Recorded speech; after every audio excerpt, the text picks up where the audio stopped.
자기가 쓴 글을 줍니다. 그 길은 청구서였습니다. 제가 한번 그대로 읽어보겠습니다. 이번 주에 내 방 청소한 값 2,000원, 가게에 엄마 심부름 다녀온 값 1,000원, 엄마가 시장 간 사이에 동생 돌봐준 값 3,000원, 쓰레기 내다 버린 값 1,000원, 아빠 구두 4컬레 닦은 값 4,000원, 집안 청소하고 빗자루질 한 값 2,000원, 전부 합쳐서 13,000원. 13,000원을 받기 위해서 딸아이는 아주 기대감을 가지고 있습니다.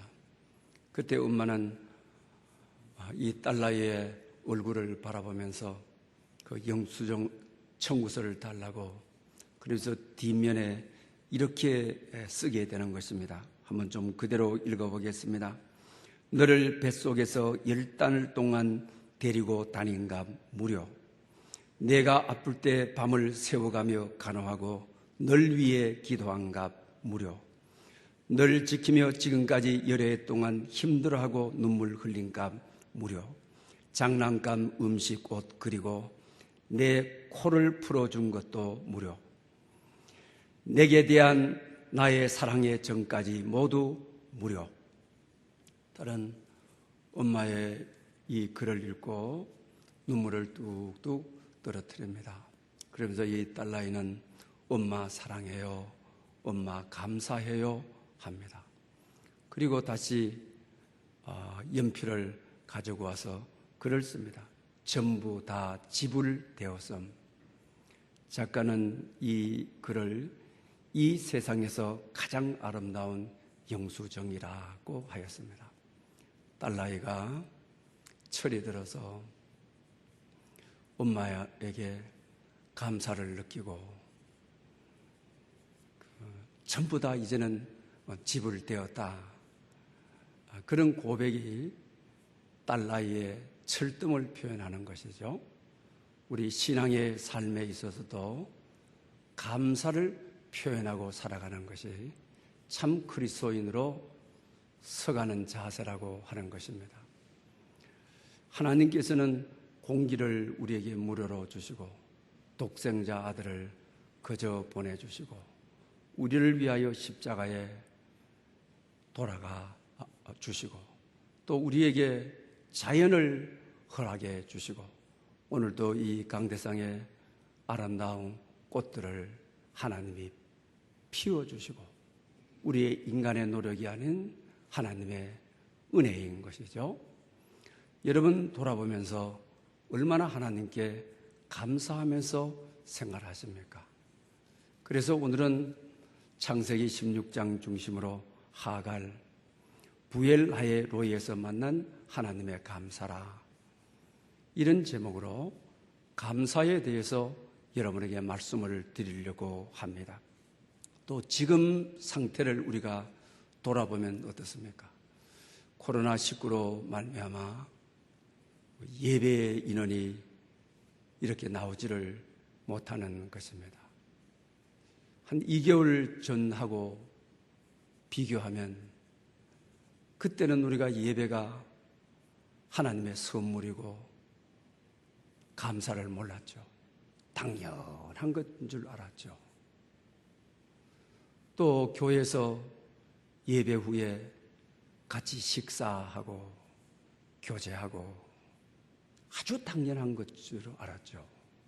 그러나 시대가 이렇게 바뀌고 나니까 당연한 것이 아니죠. 아주 특별한 하나님의 은혜였죠. 특별한 하나님의 선물이었죠. 또 우리가 서로 만나게 되면 악수하고 어깨도 들어주고 또 이제 아픈 분들 신방도 갈 수 있고 신방도 오라고 하고 병원에서 신방 자체가 되어지질 않죠. 함부로 악수하자고 손 내밀 수가 없죠. 우리가 2개월 전만 해도 그건 당연한 거고 우리에게 아주 필수적인 것으로 알았는데 오늘은 어떻습니까? 사회적 거리, 이것이 코로나로부터 해방받을 수 있는 가장 중요한 것이 사회적 거리다. 오늘 우리에게 이렇게 거리가 생겼다고 하는 것입니다. 유럽 사회는 14세기에서 17세기에 흑사병이라고 하는 이런 전염병을 경험을 하게 되어지죠. 그때 전체 인구의 4분의 1 혹은 3분의 1까지도 말하는 분이 있죠. 많은 사람들이 죽어갔습니다. 우리 종교개혁자 깔뱅의 어머니도 흑사병으로 돌아가셨죠. 또 종교개혁에 깔뱅과 평생을 같이 보냈던 레자, 깔뱅이 죽으면서 자기가 하던 선교의 사역을 신실하게 배자에게 부탁을 했죠. 배자는 자기 자신이 흑사병에 걸린 것이죠. 그리고 하나님께서 권쳐주셔서 그때 주의 종으로 소원하고 나서서 종교개혁의 기치를 들게 되는 것이죠. 이 흑사병이라는 이 병명도 14세기, 17세기에 일어났습니다만 19세기에 와서 겨우 이름을 붙이게 되죠. 왜 이 지병이 왔는지, 이 바이러스의 원인이 어디든지 그냥 모르고 그냥 당한 것이죠. 그 19세기에 와서 그 병에 걸리면 피부가 새까맣게 되어버리고 또 별린 곳에 계저의 현상이 생기게 되니까 그래서 붙이기를 흑사병이라고 붙인 것이죠. 손 쓸 방법이 없죠. 또 교회도 이 병은 하늘이 내린 병이다. 우리 죄로 말미암아 하나님이 심판하니 심판받고 죽어야 된다. 이런 것들이 돌고 있을 때죠. 언젠가 한번 이야기하려고 합니다만 종교개혁자들은 이와 같은 병에 대해서 어떤 자세, 어떤 신앙으로 가야 되는 것인가를 말씀드릴 기회가 있으리라고 믿습니다. 그때에 비하게 되게 되면 참 하나님 얼마나 감사합니까? 치료를 받을 수가 있고 이렇게 급속도로 이게 내가 양성인지 음성인지 요사이는 금방 되죠. 저도 지난 한 주간 동안 상당히 긴장되게 관계되어 있는 분들이 그렇게 되어 있어서 다행히 음성으로 판정됐다. 그 보고를 받고 얼마나 기뻤는지 모릅니다. 그러나 검사 중에 발표를 하지만은 은밀하게 기관으로 통보하겠다. 얼마나 긴장된 순간을 보냈는지 모릅니다. 얼마나 기도했는지를 모릅니다. 그러나 오늘 이 시대는 이 바이러스를 알고 또 치유할 수 있고 우리가 조심하고 또 우리 자신을 잘 관리하기만 되게 되면 보호받는 거죠. 그러니 이게 또 얼마나 감사한 일입니까? 돌아보면 과거에는 당연히 여기고 감사할 줄도 모르고 했던 내용이 이런 일이 일어나고 나니까 오늘 예배드림이 감사하고 교회 안에서 장로님들, 우리 권사님들, 집사님 만남이 참으로 감사하고 과거에 한 식탁에서 음식을 나누던 일들이 얼마나 감사하고 지금에서야 우리가 감사를 깨닫게 된다고 하는 것입니다. 이시영 선생님이 건강백세연구소의 초대 소장을 하신 분이죠. 이분은 예일대에서 공부하고 국내에 들어와서 이 강북 삼성병원 병원장을 지내신 분이죠. 이분이 정신의학계에 우리나라에서 아주 네로라고 하는 사람이죠. 특별히 스트레스 관계를 연구한 분이죠. 그래서 이분이 쓴 책이 한 70여 권이 가까이 되죠. 공부하는 독종이 살아남는다.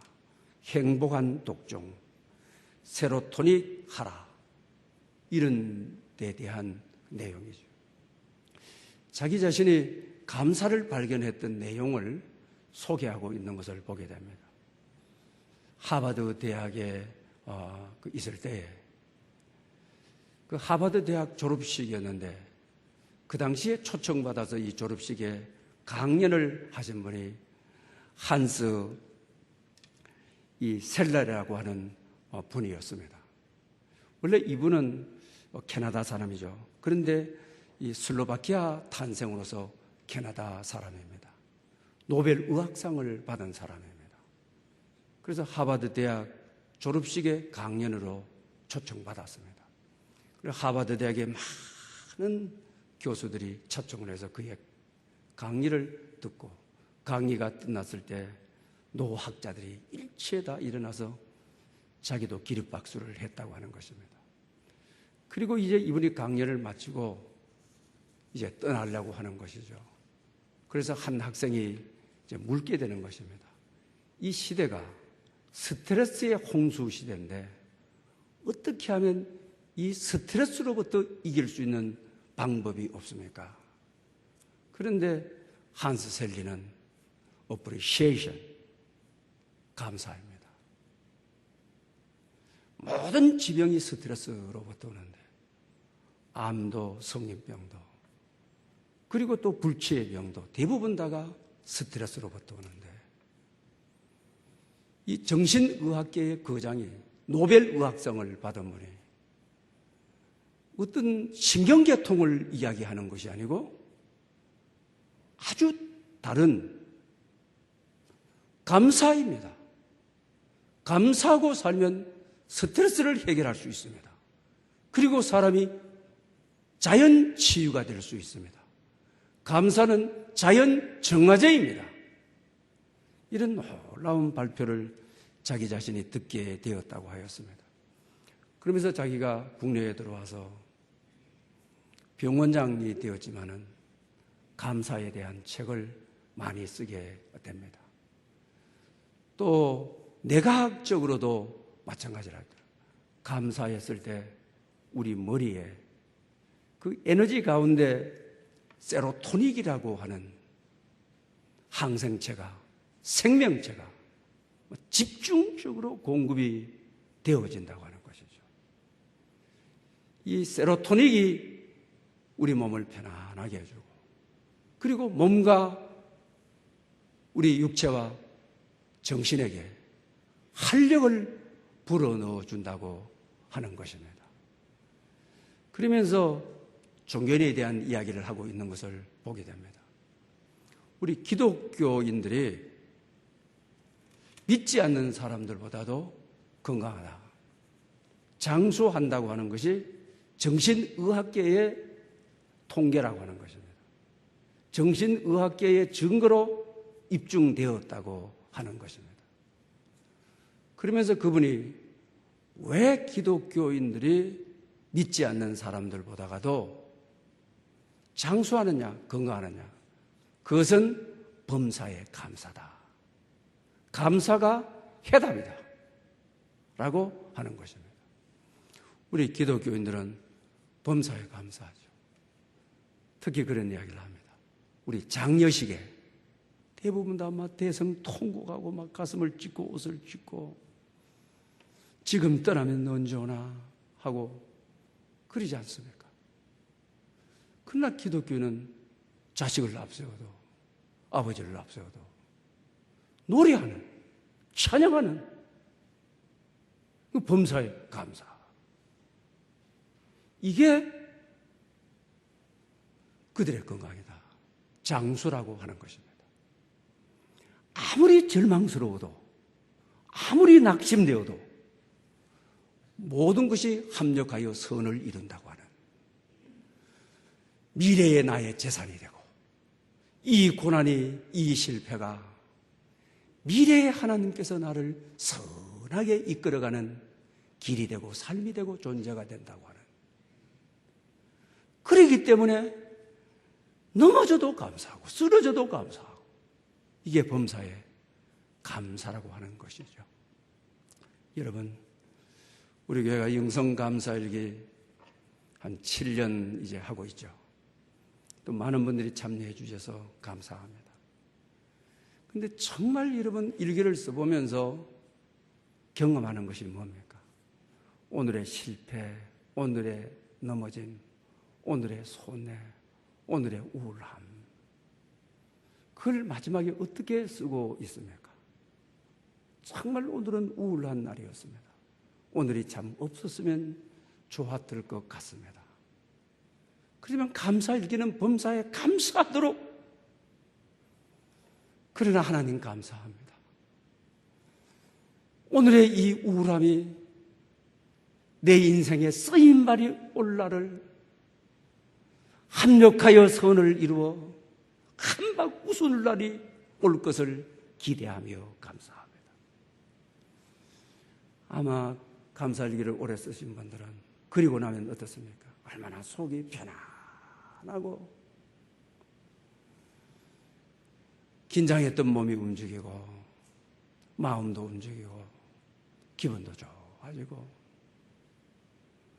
그래서 감사일기를 쓰는 것이죠.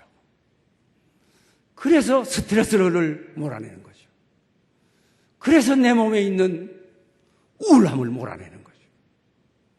언젠가는 이것이 축복이 되어, 언젠가는 주의 손에 쓰임받아, 언젠가는 주의 손에 세워짐을 받는다고 하는 확신으로 감사합니다 라고 점을 찍으니까요. 그러니 무엇보다도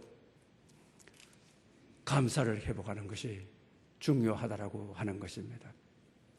이시영 교수는 그런 이야기도 합니다. 자기 시대는 너무너무 어렵게 살았다는 거죠. 외국 유학하면서 배 많이 고팠다고 하는 것이죠. 많이 울었다고 하는 것이죠. 살아서 지금 그때 동년배들을 만나면 자기네들은 꼭 이렇게 인사한대요. 노영 용케 살아났구만. 감사해. 용하게 살아났다는 거죠. 너무너무 어려운 시간들을 많이 보내고 힘든 시간들을 많이 보냈는데, 당신과 내가 참 죽어야 할 골병이 많이 넘겨 죽어야 했었는데 용케 우리 살아났어. 노영 감사해. 이렇게 인사한다고 하는 것입니다. 그러므로 오늘 본문을 감사의 관점에서 이야기를 좀 나누어 보고자 합니다. 오늘 본문은 하갈에 대한 이야기인데, 먼저 아브라함에 대한 감사의 이야기를 나누어야 하갈에 대한 이야기를 같이 묵상할 수가 있습니다. 아브라함은 원래 갈대아 우르에서 태어났습니다. 그리고 나서 하란으로 이주를 하게 되어지는 것입니다. 거기서 사랑하는 아내 사라를 만나게 되어지죠.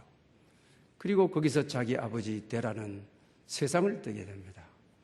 그리고 자기 나이 75세에 하나님께서 자기 자신에게 소명을 주시면서 내가 지시한 땅, 너의 아비와 친족이 있는 땅을 떠나라고 하시게 되는 것입니다. 그러면서 그는 떠나게 되어지죠. 그에게 있어서의 정말 하나님께 대한 감사할 내용은 아내를 만난 것입니다.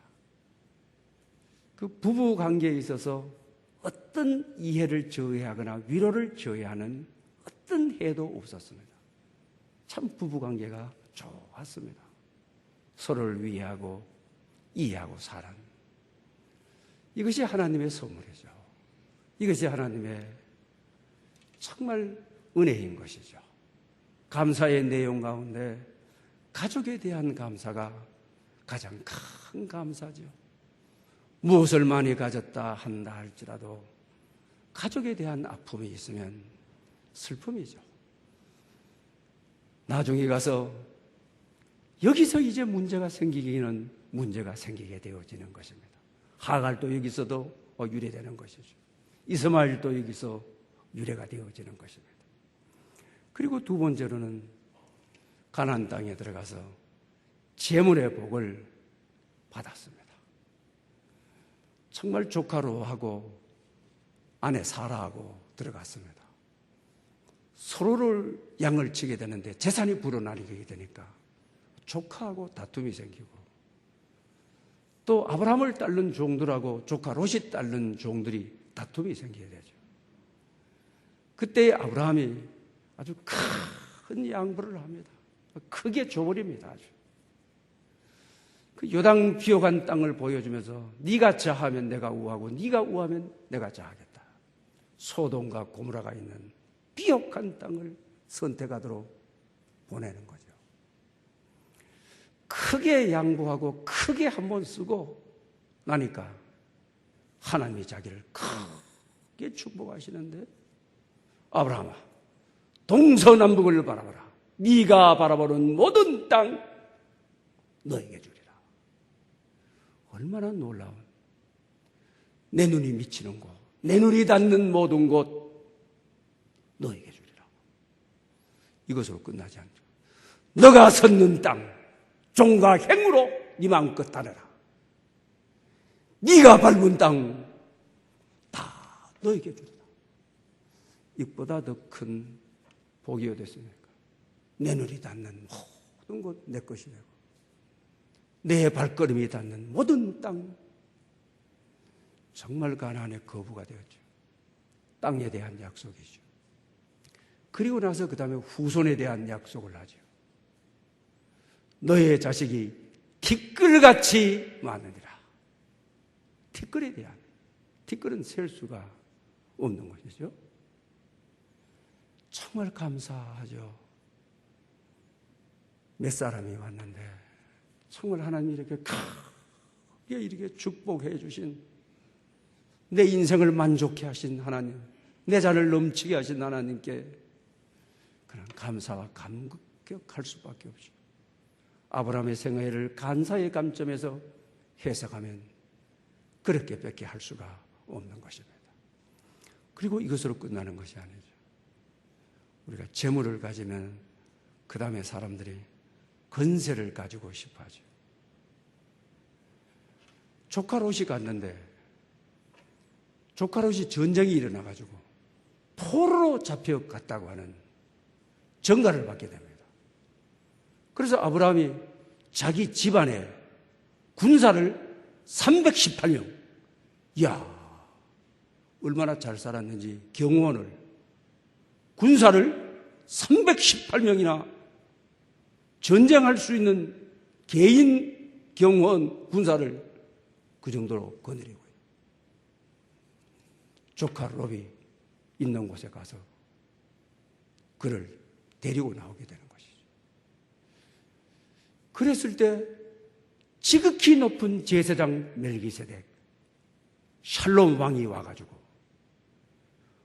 이 아브라함을 포도주와 떡을 대접하면서 나를 축복해달라고 하는 거죠.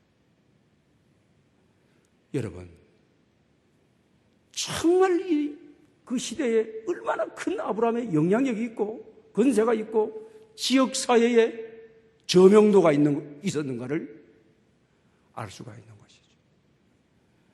정말 이거 하나님께 감사할 수밖에 없는 거죠. 좀 감사의 생애라고 할 수밖에 없는 거죠.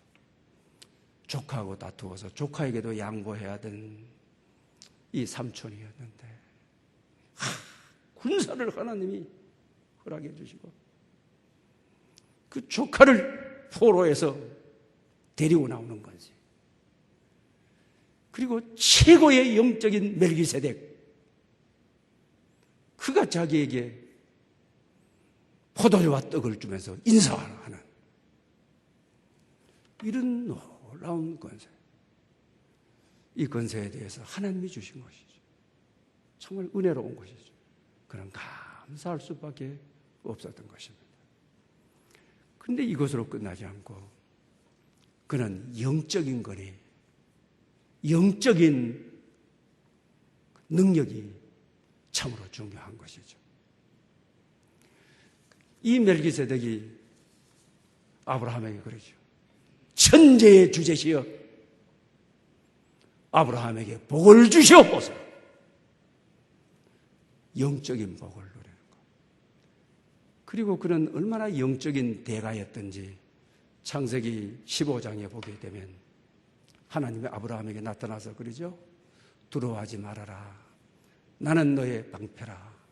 나는 너의 큰 상급이라. 이러시는 것이죠. 그런데 하나님이 두 번째로 자식이 없음에 대한 외로움. 부부 사이는 너무 좋은데 부부 사이가 나빠가지고 자식이 없으면 괜찮은데 부부 사이가 성경에 나오는 가장 좋은 사이인데 자식이 없은 외로움이죠. 그래서 자기 자신이 하나님이 나타났을 때 그래요. 하나님, 다메섹에서 온 내 종 엘리에셀 나의 상속자로 삼겠습니다. 그것이 하나님의 뜻인 줄로 압니다. 그러죠. 그런데 하나님께서 듣고 계시다가 아니다. 너희 몸에서 난 자식이 너의 상속자가 되리라. 이러는 거죠. 그때 자기 나이가 아기를 놓을 수 있는 나이가 아니에요. 자기 아내의 나이도 경수가 끊어진 나이예요. 근데 성경에는 뭐라고 했습니까?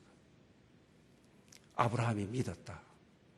아브라함이 믿음에 하나님이 의로 여기셨다. 할렐루야! 바울사도는 로마서에 가서 믿음으로서 의롭게 되는 진리를 창세기 15장에서 풀어내는 거죠. 믿음의 도리를, 이신득이의 도리를 여기서부터 풀어내는 것이죠. 여러분, 믿을 수 있겠습니까? 안 믿을 수 있겠습니까? 내 나이로도 안 되고 아내의 나이로도 안 되고 안 되는데 하나님께는 불가능이 없느니라. 성경은 그렇게 말하죠. 믿음의 대가 아닙니까? 영적인 참으로 권위가 있는 것 아닙니까? 하나님, 내가 이런 때도 넘어지지 아니하고 불가능한 때도 내가 의심하지 아니하고 내게 믿음을 주신 거 정말 하나님 감사합니다. 이렇게 감사가 살아있을 때는 일치월장했습니다. 어디를 가는지 승리했습니다. 그 다음인 것이죠. 그의 아내 사라가 남편을 보니까 자식 없음에 대한 너무 외로워하는 거, 상속자가 없음에 대한 너무 아파하는 거, 철저한 사라의 계획에 의해서 이루어지게 되는 것이죠. 자기의 몸종 하갈이었죠. 하갈은 애굽에서 흘러 들어와 가지고 어린 나이에 사라의 몸종이 되어지는 것이죠. 그러니 정말 하갈은 사라에게, 여주인에게 처음부터 끝까지 충성해야 되는 겁니다. 정말 감사해야 되는 것입니다. 알파와 오메가 모든 것이 그에 감사합니다. 어린 여자아이가 애굽의 흉년이 들어서 가나안에 와서 여주인은 사라를 만났는데 어린 나이에서 잘 자라게 해주고 먹을 것 주고 입을 것 주고 마실 것 주고 딸처럼 돌봐주고 오죽하면은 사라가 자기 몸종에게 나는 자식을 못 놓으니 너가 나를 대신해서 내 남편 아브라함과의 자식을 놓아줄 수 있겠느냐고 속을 떠볼 정도가 아닙니까? 그래서 결과적으로 사라의 철저한 계획에 의해서 아브라함의 방해에 들어가게 되어지죠. 결국 하나님의 약속에 대한 감사가 조각이 나게 되는 것이죠. 의심이 오면서부터, 감사가 깨지면서부터 이 가정에 아픔과 슬픔이 오게 되는 것이죠. 그래서 하갈이 이스마엘을, 자식을 놓게 된 것입니다. 사라의 요청에 의해서 되었기 때문에 사라도 정말 기뻐해야 될 아브라함의 자기의 몸을 통해서 안 났지만 남편의 몸을 통해서는 난 것 아닙니까? 정말 기뻐해야 되는 거죠. 그러나 여주인에게 철저하게 감사하고 감사해야 될 그에게 임신이 딱 되고 나니까 여주인을 굴러 들어온 종을 잘 대우해 줬더니 먹여 살려줬더니만 예쁘게 길러서 남편의 자식 좀 낳아달라고까지 했더니만 사라를 업신여겼더라. 성경은 그렇게 표현하고 있는 거죠. 이때부터 가정이 아픔이 되고 가정이 슬픔이 되어지죠. 그래서 결국 남편 아브라함과 의논해서 하갈을, 이스마엘을 강야로 내보내는 것이죠. 여러분, 감사가 깨지는 순간 모든 것이 다 깨지는 것입니다. 은혜가 깨지는 것입니다. 행복이 깨지는 것입니다. 불평이 들어와 가지고 정말 감사의 대상인 여주인에게, 생명 같은 여주인에게 그를 업신여기는 여자가 자식도 못 놓으면서 나는 아들을 낳았는데 그때부터 이제는 함께할 수 없는 갈등의 세월이 시작되어지죠. 근데 여기에 하나님의 은혜가 있습니다. 강야로 몰려진 하갈, 이 여인, 갓 놓은 아들 이스마엘. 강야는 어느 누구 돌볼 사람이 없습니다. 마실 물이 없습니다. 정말 이 모녀를 하나님이 살려주셔야, 하나님이 이 강야에서 붙들어 주시지 않으면 죽을 수밖에 없는 강야. 하나님만 바라볼 수밖에 없는 강야이죠. 그런데 하나님을 만났습니다. 그 하나님이 나는 너를 보살피는 하나님이라. 그래서 이 본문에도 보게 되면 이리죠. 내가 어떻게 여기서 나를 살피시는 하나님을 배웠는고. 원문에는 감사함이라. 그러나 우리 성경에는 13절에 그냥 하나님을 배웠는고 하고 함이라. 이렇게 끝을 냈습니다. 유종에게 쫓겨라. 강야의 인생, 내몰린 인생, 도망가야 되는 인생. 하나님이 나를 불쌍히 여겨주시사 자비를 베풀어 주시사 나를 보살피시는 하나님을 내가 이 강야에서 배웠고 감사함이라. 하나님을 아주 인격적으로 만난 것이죠. 그러면서 하나님이 뭐라 합니까? 내가 너 아들을 지켜주겠다. 너 아들도 번성하리라. 너도 번성하리라. 이래죠. 철저하게 감사로 살아가야 될 하갈이 여주인 떠받고 불평하고 강야로 내몰렸지만은 다시 감사를 회복하도록 그의 삶을 구체적으로 돌보아 주시기 위하여 나타나신 하나님을 만나고 감사함이라. 그 하나님을 감사함으로 감사의 축복의 결과가, 감사의 축복의 인도가 셈을 만나게 되어지는 거죠. 그 셈이 오늘 본문이 말하는 부헬, 라헬, 로이, 나를 살펴주시는 셈이라고 하는 것이죠. 여러분, 오늘 이 시대는 우리가 하나님께 감사를 잃어버리고 죄로 얼룩진 우리가 되어 강야로 내몰려 쓰입니다. 코로나로 말미암아 사회적 거리, 사람을 사람으로 가까이 할 수 없는 거리, 사람을 사람으로 가까이 하게 되면 위험한 시대. 사막으로 우리는 내몰렸습니다. 이와 같은 데에 우리는 어떻게 해야 되겠습니까? 오늘 본문은 나를 살피시는 하나님을 구체적으로 만나 그 하나님께 감사를 회복함으로 하갈과 이스마엘의 생애를 샘물 솟는 생애로 인도해 주신 것처럼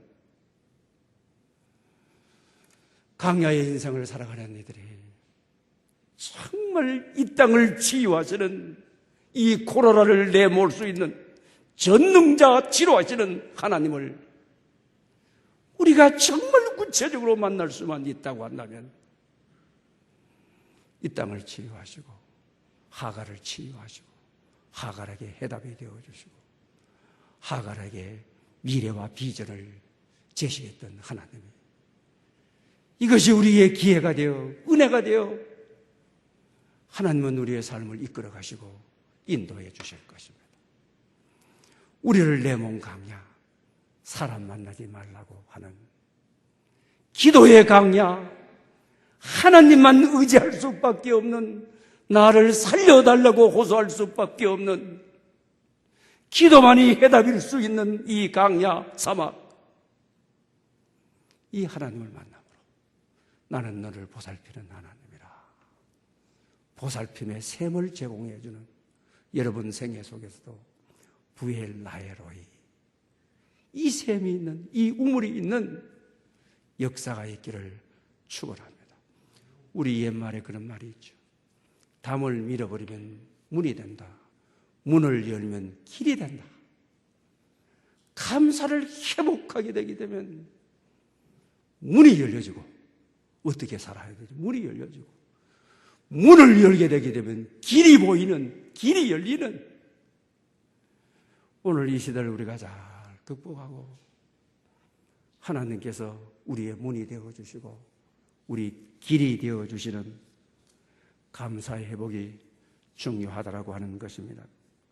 찔르라루라고 하는 기도문, 이분이 홍담물을 쓰신 분이죠. 저는 아침마다 이분의 기도문을 눈 뜨면 묵상합니다. 눈이 보인다. 귀가 즐겁다. 몸이 움직여진다. 하나님 참 감사합니다. 인생은 참으로 행복합니다. 매일 아침, 짧은 시인데 하루의 아침이 시작되는 눈을 떴을 때 보인다. 정말 감사해야 됩니다. 언젠가는 눈을 못 뜨는, 오늘 시대에 얼굴 못 만지는, 손이 눈에 가까이 가면 안 되는, 눈이 보인다. 귀가 들린다. 그러고 나니 몸이 움직인다. 하나님 참 감사합니다. 인생은 참 아름답다. 여기 꽃들이 있죠. 매주마다 새로, 다음 주에도 새로 아주 예쁜 꽃이 나오게 될 거예요. 꽃들 이렇게 있죠. 우리 저쪽에 베란다 쪽에 비누리를 쳐놓고 겨울 이런 꽃들을 기르죠. 새벽기도 딱 마치고 나면 거기 문부터 열고 들어가죠. 그러면 이 꽃망울이 이렇게 눈이 열려 정말 아름답다. 눈이 본다. 그리고 이 꽃망울이 나올 때 덮고 있던 껍질이 있죠. 꽃망울이 이걸 치고 밀고 오면서 저 떨어져서 있죠. 그 소리. 참 꽃망울이 올라오면서 껍질을 밀어내는 소리. 꽃을 피기 위해서 가로막고 있던 장애를 제거하는 소리. 정말 아름다운 소리죠. 그리고 나면 아름답다. 몸이 움직이죠. 머리에서부터 발끝까지 생동함을 얻게 되는 것이죠. 그러면서 꽃을 피우신 하나님 참 감사합니다. 꽃이 세상을 이렇게 아름답게, 내 마음을 아름답게 한 것처럼 세상은 아름다운 것입니다.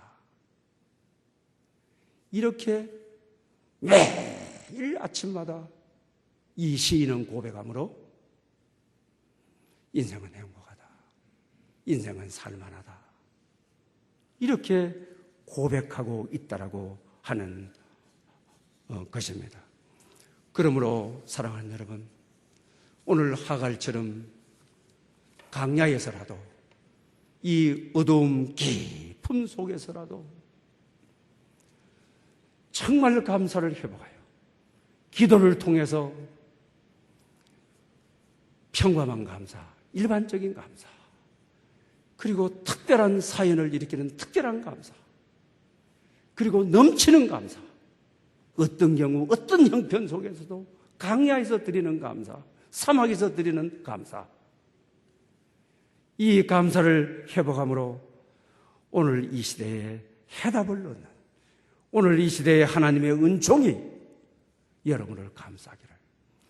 저는 특히 이재영 박사의 말씀을 읽으면서 현대 최고의 의학자가, 최고의 정신의학계의 이 대부가 현대 치료의 방법을 감사해서 찾고 감사해서 증거를 제시하고 있다는 데 대해서 놀랐습니다. 그냥 내 같은 목사가 감사의 이야기를 하면 그냥 흘러나갈 수가 있습니다. 정신의학계의 최고의 학자가 오늘 이 시대의 지병을, 스트레스를 해결하는 방법이 단적으로 감사라고 하는 데 대하여 우리 몸이 반응을 해야 됩니다. 우리 신경이 반응을 해야 됩니다. 우리 육체가 반응을 해야 됩니다.